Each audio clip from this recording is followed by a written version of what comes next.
Kaylee, how are you? I'm good. Is everything going good at home? Yeah.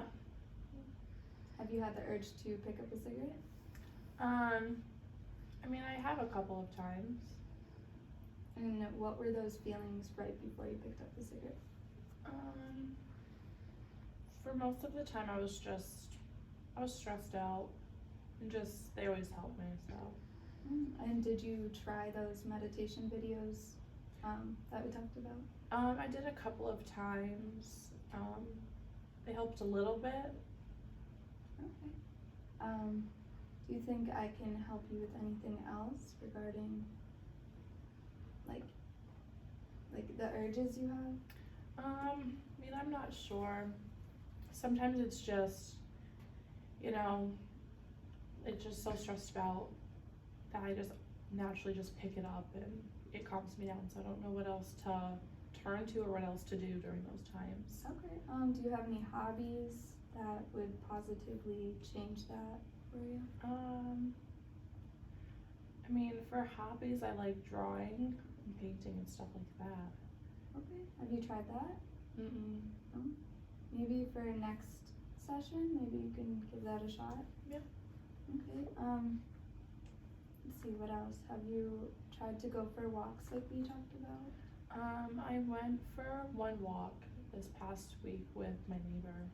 Oh, that's awesome. Yeah. And I know you haven't been really friendly with your neighbors prior to the hypnosis, so I'm proud of you. Yeah. Yeah. Have you been getting support in the house? Everyone's been supportive and helping me through it and trying to, when I am smoking, they try and kind of remind me to try other things, but yeah. Okay, I know you were saying your husband was a heavy smoker as well. Yeah. Is he doing okay with that? Yeah, he's doing okay, but sometimes it's hard pressure, like if I see him or anything. Have you spoke to him, had that discussion, like respect is mutual, and if you're trying to quit, maybe he should try? I haven't. I don't know how I would talk to him about it. I feel a little weird. Maybe he can come in for a session if he feels comfortable. Do you think he would? Or? I don't know. He might want to, but I haven't honestly really thought about it or talked to him at all. So. Okay. Guess we can set some more mini goals. How does that sound? Yeah. What do you think would help you more? I feel like finding other ways, like when I do want to smoke, when I am stressed out, I don't know what else to do besides pick up that cigarette. Okay. Well, I guess we can try we can do like a little visualization. Maybe like just visualize yourself as you're getting that urge to grab that cigarette. Just grab your little notebook and start writing or drawing. Do you think that would help? Yeah, it might if I remember to at least like have that stuff near me most of the time. Cause like sometimes I'll be like in my car or something and just get so stressed out. My purse is right there. I just grab the cigarette. So. Like we talked about, I believe cigarettes is more of a habit than an addiction. Do you think that's true? Because I know you also drink as well. I mean, yeah. I feel like it is more of a habit. I've been doing it for most of my life. Your whole life. So that's hard. I guess. Is there anything else you want to talk about? I don't know. No? Are you feeling depressed lately or a little uplifted because you haven't had to smoke? I mean, depends on the day. I kind of go back and forth. But, there are good days, super happy, but sometimes some days are just tough. Okay. I'm glad everything's going much better. Our next I know the next session you have with your hypnotherapist is Monday, correct? Yeah. Okay. Mm-hmm. And is he like nice and you feel comfortable with him? Yeah, he's really nice, and you know, I've been before, and that first time it did help a little bit, so. Mm-hmm. Awesome. Mm-hmm. Maybe. Anything else? I don't know. No? Okay. Are you guys done? Um, Okay. So what did you think, Haley? Give Serena your feedback. I would say that, you know, I feel like the conversation was just more like question. I felt that too. And it was kind of like less comments on like how I was feeling, like being stressed out and different things like that. Mm-hmm. But I feel like you could have like maybe like taken it like piece by piece, like worked on like one thing at a time. Mm-hmm. Like talked about like hypnotherapy, or like talked about coping skills, like spend like more time on like one thing. Yeah. Instead of like the question. Yeah.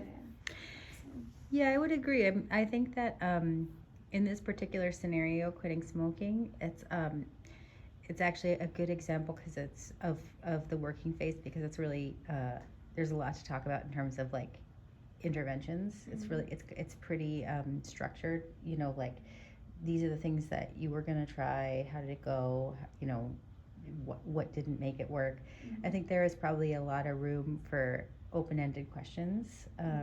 You know, so when, you know, one of the things that I saw you asking was, it sounded like you were referencing like a meditation app or something that the client was going to use when she had the urge to pick up. And you said, you know, did you try those? And Haley sort of said, maybe didn't really work for me. Mm-hmm. Like, you know, I felt like that was a good opportunity to say, you know, well, what was it that you felt wasn't helpful? Which one did you use? You know, like there's a lot sort of I think you sort of let that go, you know, like, oh, okay, that didn't work. Well, maybe there's something else, you know. I think that there might have been, in this particular scenario, kind of a lot of imaginary interventions that you could have talked about. It also wasn't clear to me, you know, so what was Haley's motivation to quit? So like, I feel like that sort of, you know, I felt like that there was a ton of like meat in this. Are you guys both residential students? Do you both live here? I do. You do and you don't? Mm-hmm. Okay. I was gonna say, this is a good idea. It would probably be really a lot better if you tried it again. I can let you try it again if you want. Like now, I don't know what kind of time we have. Maybe at the end or something like that. But I think it was a really good idea. But in this particular interview, it probably didn't go as well as you had hoped it would. I don't know. What do you think? It was just hard because like she would answer like one-word questions, and then I wouldn't know what else to say about that one question. So it's like. And so that happens a lot in real life. Yeah, you know, it does. And so it can throw you off because you're like, shoot, what do I say now?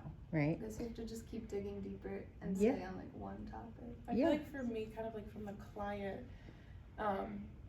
I tried to be like as real as a client. From like also like experiences that I've had. And I feel like because of like the type of questions, like she was saying you were asking, like saying, oh, like, did you do this? Like, did you do that? I was just, you know, I feel like most clients are gonna be like, oh yeah, I did this and it was fantastic. And I was just like, yeah. And I feel like at those times you can then could have like expanded. I think one of the points that you made in your paper that was that it is easier when you focus. I think it's easier to see when you look at the questions that you ask. If you say, did you try this? Did you try that? It sounds more like it sounds like an open-ended question, but it's really a pretty closed question because the answer is yes or no. But a better question might be like, how did you find the meditation app worked? You know, when you used it, you know, and Haley can say, it was okay. And you say, oh, well, tell me about it. Tell me about the experience of using it. What happened, you know? Rather than, did you try it? because then Haley just says either yes or no, Yeah. you know, because we always want to encourage the clients to tell us more about what's happening, especially when a client's being kind of like not forthcoming, you know, to say whatever. I do like your example though, because substance abuse in particular is not, it's not an easy one to make interventions for, but it's a good one to make interventions for, because you can sort of say, all right, well, depending on what your goal was, but like in smoking, right? Well, okay, well, previously you smoked 20 cigarettes a day, and last time we talked about trying to reduce it to 10 cigarettes a day. You know, tell me about how you're doing with that, or something like that, you know, because that would be a pretty smart objective, right? You know, the client will reduce cigarette smoking to 10 cigarettes a day by the end of 2 weeks, you know, and what would the next smart goal be after that? Even less. Yeah, the client will reduce cigarette smoking to 5 cigarettes a day, you know, by the end of the next 2 weeks. So it's, I've got Haley out of the frame. So it's a sort of easy one to pretend that you have, like you have sort of goals and objectives and you're working towards them. So that would be my feedback on it. Anything else you guys want to say before I turn the recording off? Mm-mm. No?